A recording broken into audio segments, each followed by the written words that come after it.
So here's the question.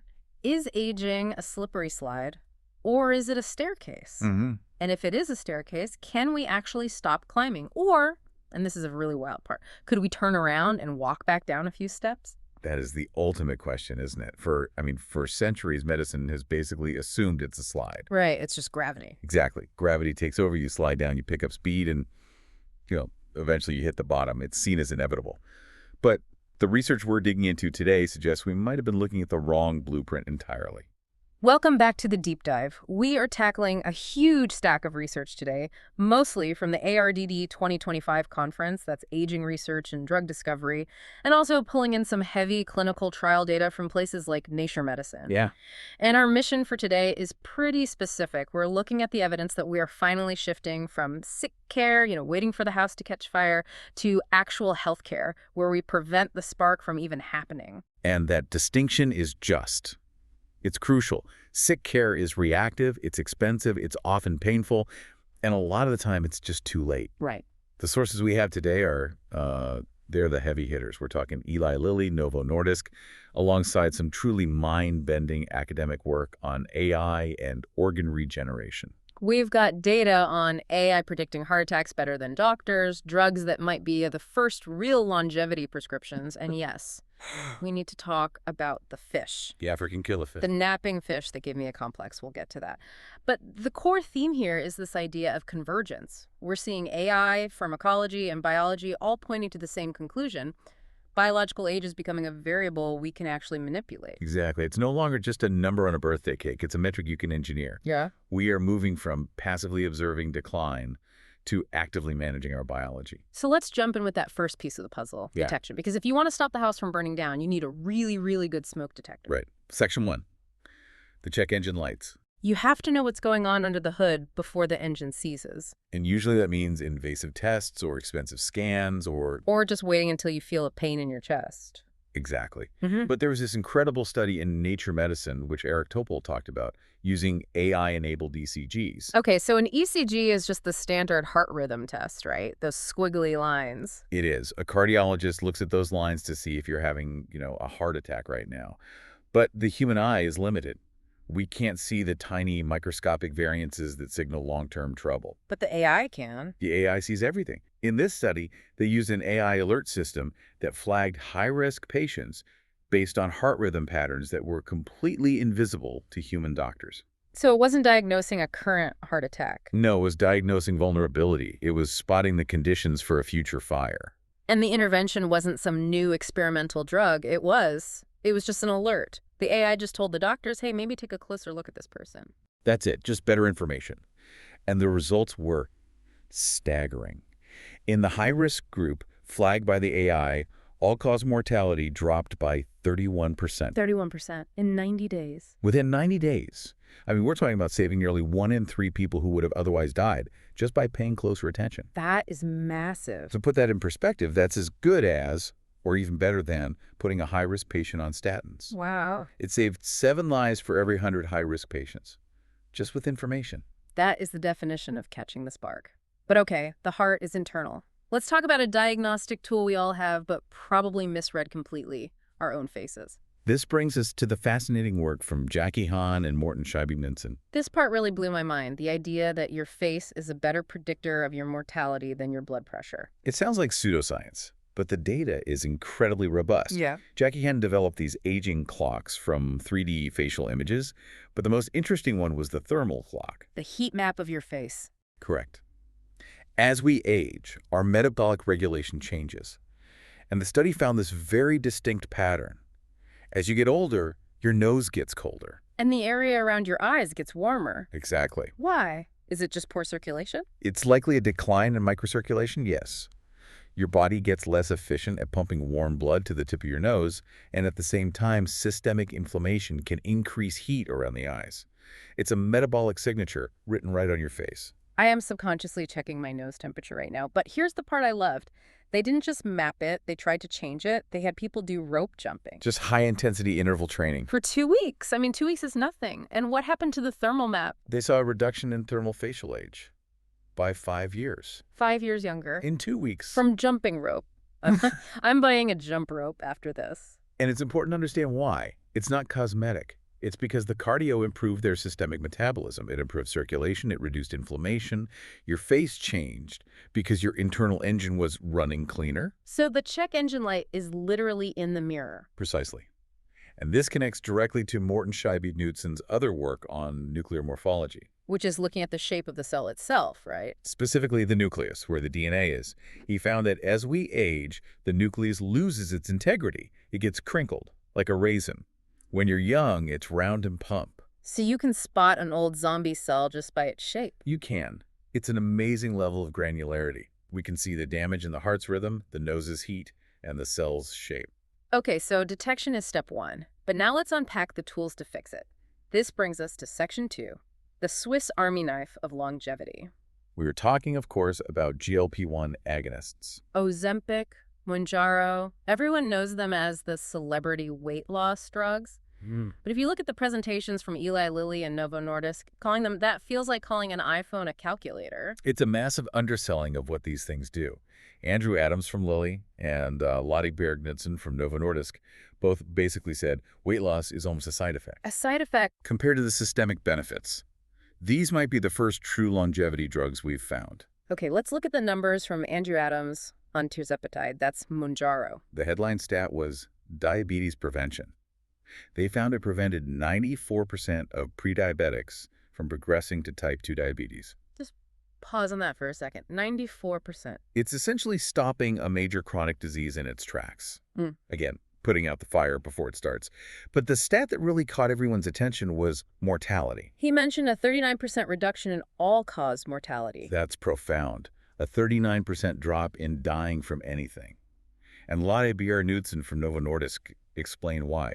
She talked about organ protection. Right. We're seeing a 24% risk reduction in kidney problems.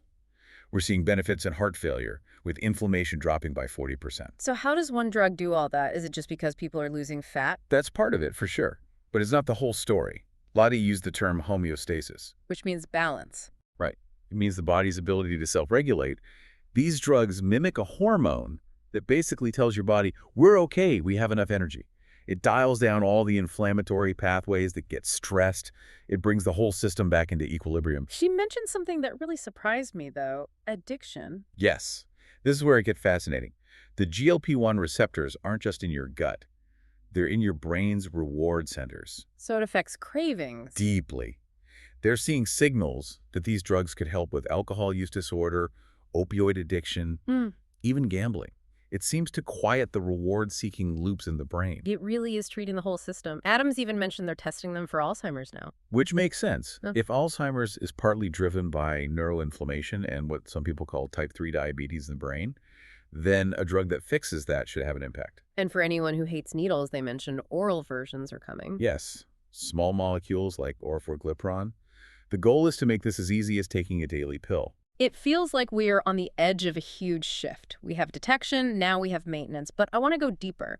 Let's talk about the biology of the house itself. The staircase you mentioned at the start. Exactly. This comes from Anne Bruness' research on the African killifish. First, why study this specific fish? It's a fascinating creature. It lives in temporary ponds that dry up, so it's evolved to live fast and die young. Its whole life happens in months. But to survive the drought, its embryos can enter a state of suspended animation called diapause. They just hit pause on life. Literally. Yeah. They stop developing. So Brunette uses them because you can study their entire aging process in real time. And they used AI to track these fish 24/7. This is where the guilt kicked in for me. What did they find about napping? Well, the data was pretty clear. They found that daytime napping was a strong predictor of a shorter lifespan. Oh, no. Fish that slept well at night lived longer. Fish that napped a lot during the day didn't. I'm going to choose to believe that only applies to fish and move on. But beyond the nap shaming, the real insight was about the shape of aging itself. This is the crucial shift in thinking. We assume aging is a smooth, gradual slide. You get, a tiny bit worse every single day. But her data suggests it's actually a series of discrete steps. A staircase. It's a staircase. Exactly. You stay in one state of health for a while, holding steady. Then something snaps molecularly, and you drop down to the next step, a sudden decline. And then you stabilize there for a while until the next drop. Right. That's actually kind of hopeful, isn't it? Because if it's a slide, there's nothing to grab onto. Oh. But if it's a step, maybe you can stop yourself from slipping to the next one down. That is the whole theory. If we can identify the signals that come right before a drop, we can intervene to keep you on that upper step for longer. And speaking of intervening, Morton Knudsen talked about fixing the damage once it happens. He found something he called drug F. This brings us back to DNA repair. Our DNA gets damaged all the time. He's looking for ways to supercharge our repair mechanisms using a concept called hormesis. The idea that what doesn't kill you makes you stronger. In a controlled dose, yes. Exercise is hormesis. You stress the muscles, they get stronger. Drug F seems to chemically stress the cells just enough to kick their DNA repair systems into high gear. So it's like a wake-up call for the repair crew. Exactly. And the results in mice were startling. In a mouse model for Alzheimer's, the treated mice showed improved memory and motor function. And fruit flies. Even clearer. Old fruit flies usually struggle to climb. After the treatment, they started moving around like young flies. It literally reversed their motor decline. So we have better diagnostics, we have systemic drugs like GLP-1s, and we have compounds that fix DNA. But let's go for the holy grail. Can we actually turn the clock back? This brings us to Dr. Greg Fahy and the thymus gland. The thymus. I feel like this is the forgotten organ. I barely even know where it is. Most people don't. It's behind your breastbone, and it's the training center for your immune system's special forces, your T cells. The problem is, after puberty, it starts to shrink and turn into fat. I just gives up. Pretty much. Yeah. By the time you're 50, it's mostly useless. This is why older people are more vulnerable to infections. Their training camp is closed. So Fahy wanted to see if he could reopen the camp. He knew growth hormone could regrow the thymus, but growth hormone alone has a nasty side effect. It can make you insulin resistant, basically pre-diabetic. So he made a cocktail, the TRIM protocol. Right. He combined growth hormone to regrow the gland, but he added DHEA and metformin. Metformin is a diabetes drug. Exactly. He used metformin and DHEA to cancel out the negative side effects of the growth hormone. It was a brilliant pharmacological balancing act. And the results were historic. They were. They didn't just see the thymus regrow and immune function improve. They measured the participants' epigenetic age. The biological clock. Yes. And on average, after 1 year, the participants got biologically younger by about 2.5 years. They didn't just stop aging, they reversed it. And he has new data now, right? The TRIMX trial. Yes, the follow-up. It includes women and people up to age 80, and the early results suggest it works for them too. He even mentioned one participant from the first trial maintained that age reversal 9 years later. Wow, that's incredible. It suggests the change is durable. It suggests we can structurally renovate the immune system. And I love that Fahy shared his personal stack of supplements. Yeah, I took notes on this. He mentioned the basics like magnesium and vitamin D, but he also mentioned something called centrophenoxin. That was a deep cut. He uses it to clear out something called lipofusion. Lipofusion sounds like a pasta. It's cellular junk. Think of it as metabolic trash oxidized fats and proteins that build up in your cells over decades and clog up the machinery. Like a hoarder's house. Eventually, you can't move. Exactly. He believes taking out the trash helps keep the cells functioning youthfully. So let's bring it all together. We started with this idea of sick care versus health care. Right.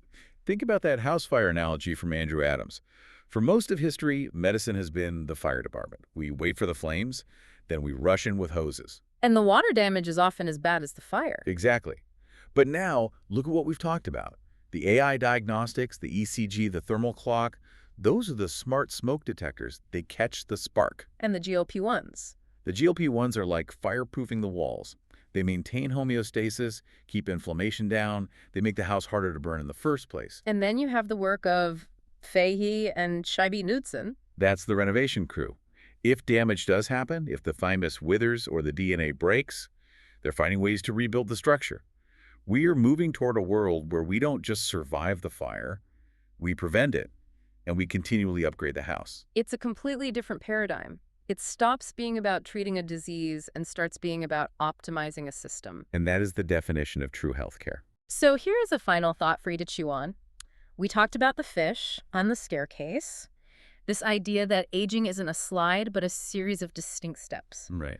And we talked about AI that can tell us with incredible precision exactly which step we're on. So if we can see the steps and we have the tools to stop the drop, Could we eventually reach a point where we don't just slow down aging, but we choose which step we want to live on? Could you decide, you know what, I like the biology of step 35 and just park there? That is the provocative future that all this research is pointing toward. Not just extending life, but curating it. A curated life. I like that. I think I'm going to go buy that jump rope. I'll join you. Thank you for diving deep with us today. This is a massive topic, and we'll definitely keep tracking it. Absolutely. So much more to come. Thanks for listening. We'll catch you on the next deep dive.